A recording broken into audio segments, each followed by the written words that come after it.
ये ले भिखारन खा ले। भगवान आपका भला करे साहब। माँ? हर्षिता, ये माँ की आवाज थी ना? अरे कैसी बात कर रहे हो विभोर, यहाँ माँ कैसे आ जाएंगी? माँ तो पैसे लेके पहले ही भाग चुके हैं, आपको तो मैंने बताया था। वैसे भी उनका ना यहाँ पे आना वही बेहतर है। उन्होंने मेरे ऊपर कितने जुल्म किए हैं, आपको सब कुछ पता है, उसके बाद भी आप माँ को याद कर रहे हो। अरे वो सब ठीक है हर्षिता, लेकिन ये आवाज माँ की है। मैं माँ की आवाज पहचानने में गलती नहीं कर सकता हूँ। ये पक्का माँ की आवाज है। माँ है ना ये? नहीं, यहाँ पे माँ कहाँ से आ जाएंगे? आप गलत सोच रहे हो, आपको याद आ रही होगी उनकी। आप एक काम करो, आप घर चलो, उनके बारे में ज्यादा मत सोचो, मैं कह रही हूँ चलो। नहीं हर्षिता, मुझे एक बार चेक करना होगा कि ये माँ है कि नहीं। जब तक मैं चेक नहीं करूंगा मुझे तसल्ली नहीं होगी। बस 1 मिनट। हर्षिता, ये माँ ही है। मेरा शक सही था, ये माँ है। लेकिन हर्षिता, अगर इन्होंने चोरी करी थी, पैसे लेकर भाग गई, तो इस तरह भिखारियों की तरह मंदिर पे क्यों बैठी हुई है और इस तरह से क्यों खा रही है भीख का मांगा हुआ? अरे वो माँ नहीं है, माँ जैसी कोई दिखती है। अब माँ यहाँ पे कहाँ से आ जाएगी? इतने सारे पैसे लेके गई है, जरूर कहीं भाग गई होंगी और अच्छी जिंदगी जी रही होंगी। आप पता नहीं क्यों उनके पीछे पड़े हुए हो। हर्षिता, मैंने देख लिया है, आवाज सुन लिया, तभी कह रहा हूँ कि ये मेरी माँ है। तुम मानो या ना मानो, लेकिन मैं माँ से बात करूंगा और सच्चाई का पता लगाऊंगा। तुम यहीं पर खड़ी रहो 1 मिनट। पर विभोर मेरी। हर्षिता, आज सच्चाई का पता लगाना ही होगा। माँ यहाँ क्या कर रही है? बस यहीं खड़ी रहना।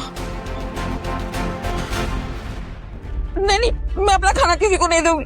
देखो, मैंने 2 दिन से कुछ नहीं खाया, मुझे खाने दो। हम चलो यहाँ से। माँ जी, आप चिंता मत करिए, मैं आपसे खाना छीनने नहीं आया हूँ, आपको खाना देने के लिए आया हूँ। आपको भूख लगी है ना? और खाना खाएंगी आप?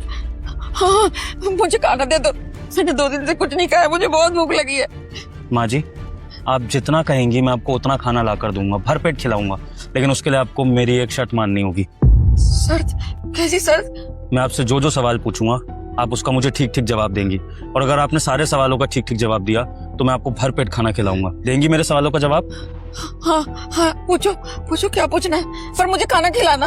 हाँ, मैं खिलाऊंगा। रुक जा बेटा, अगर तू भी एग्जाम में पास होना चाहता है तो हो जाएगा, लेकिन तुझे मेरा एक काम करना होगा। इस वीडियो को एक लाइक और चैनल को सब्सक्राइब करना होगा और 4 सच्चे दोस्तों को शेयर करना होगा, और जाते जाते कमेंट बॉक्स में अल्लाहू अकबर जरूर से लिखना।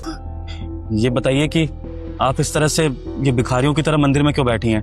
क्योंकि देखने से मुझे आप ठीक ठाक घर की लग रही हैं। क्या आपका कोई घर परिवार है या था? हाँ, है। मेरा परिवार है, मेरा बेटा है, मेरी बहू है, पोते पोती है, सब है। तो अगर आपका घर परिवार है तो फिर आप यहाँ इस तरह भिखारियों की तरह क्यों बैठे हो? कहाँ है वो सब? आपका बेटा, बहू, पोते, वो आपके साथ क्यों नहीं है? क्या कुछ हुआ है आप लोगों के बीच में? आप उनको छोड़ गए या उन्होंने सबने मिलकर आपको घर से बाहर निकाल दिया? क्या हुआ है?